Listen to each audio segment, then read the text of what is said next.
Welcome. Ever wondered how libraries keep track of millions of books? This is the core of library classification. We're going to break down the basics of library classification in a beginner-friendly way.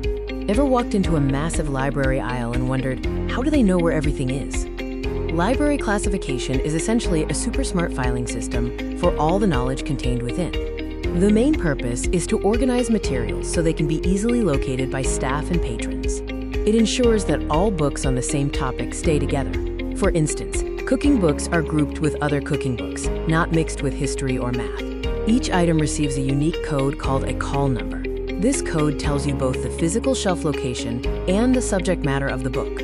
Two major systems dominate how most libraries organize their vast collections of materials.